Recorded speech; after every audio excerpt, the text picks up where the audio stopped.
bundok, yung tinatawag na bundok ng buyo. Yan, nagula kasi ako ng baka, pero ito ay lupa ng mga pinsan ko. Yan, buntis yan mga lode, yung baka ko. Yan ay sa pinsan ko. Yung magiging anak niyan ay magiging akin. Tapos yung pangalawa ay sa kanya na naman. Yan mga lode, yan ang laki ng puno ng mangga. Hindi siya natumba ng bagyong malakas dito na nuna.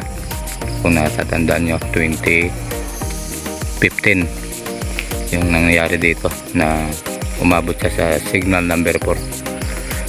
Yan, yung marami itong niyog dati, natumba kasi siya doon sa nuna kasi nga malakas yung mga lode.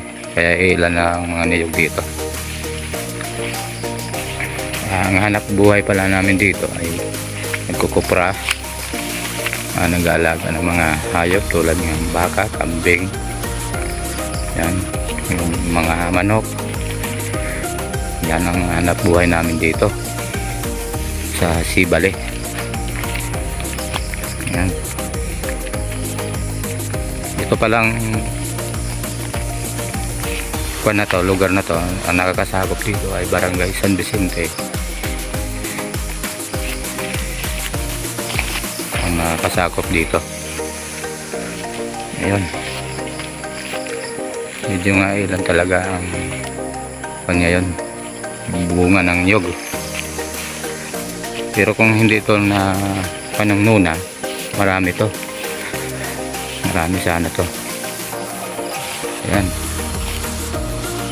tuwing umuula ako ay nililinisan ko na siya para hindi naman magkuhan yung baka, masabit sa mga puno na malalaki. Yan. Maulan pala ngayon dito mga lode, kaya buso ngayon ng sipon sa kaubo, lagna. Kaya mag-iingat lang tayo palagi mga lode para hindi tayo magkasakit.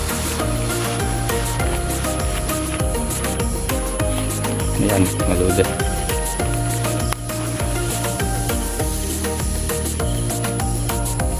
Yan, medyo pahapon na ngayon eh, kaya parang padilim na.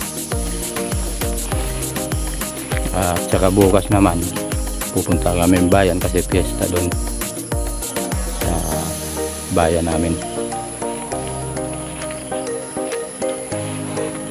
Ngayon sana may restoration, hindi matuloy kasi nga yung binyo ay giniba kahapon ng hangin, kaya hindi makakuan, kaya lilipat daw bukas sa cover court.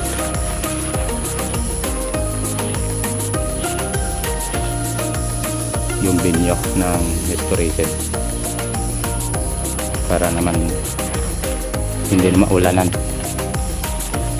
Maganda sana doon sa plaza kasi malawak, kasi pag sa cover court medyo masikip.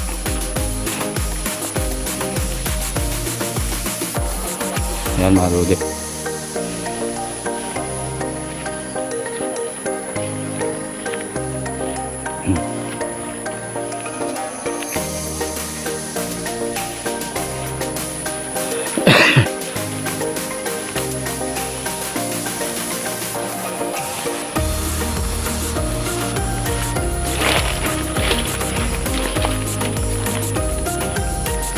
Ito pala yung puno ng kahano, sa amin ang tawag ay kahano, pero sa inyo ito yata ang tawag ay lukban sa Tagalog mga lode.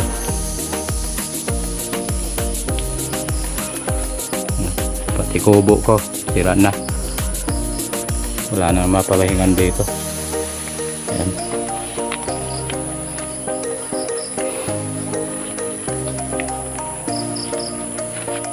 Ayan mga lode, oh.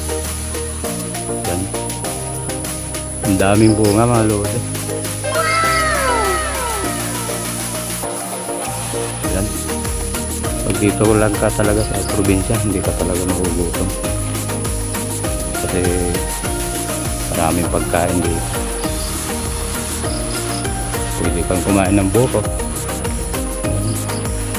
tukban, kahil, bayabas, saging. Marami talaga dito. Kaya hindi ka magugutom dito mga lodi. Pwede ka rin, pag wala kang ulam, pwede kang pumunta sa dagat. Manihi, lan. Kaya ligtas ang tiyan mo dito sa Sibal. Sana all. May baka pala dito, puti. Ay yung sa kaibigan ko yan. Dito siya nagulat. Ayan. Dalawa yan. Hindi ko alam yung isa kung nasaan. Yung mga lodi. Yan o. Kung gusto mag-uling, ayan ang dami ng bao. Ayan. Meron pa doon sa baba. Marami yan. Ayan. Ito na yung pinakantok-tok ng bundok. Mayroon pa doon sana sa kabila. Kita na yung bayan. Ay medyo madamo kasi doon sa kabila. Kaya hindi ko siya may iba-vlog. Hindi ko siya may ipapakita sa inyo.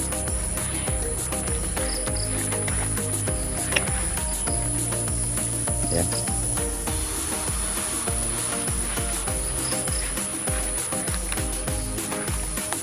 Mga ilang buwan nagpapalaglag na naman ako kasi nga may bunga na naman siya para man yung mga pinsan ko din ay mapadala ko na ang kabahagi para may pambili din sila ng kung anong bibili nila. Yan. Sige mga lodi, maraming salamat sa mga manonood sa aking video at palike na lang po sa aking YouTube channel at paki-subscribe na rin po para sa susunod na ulit video.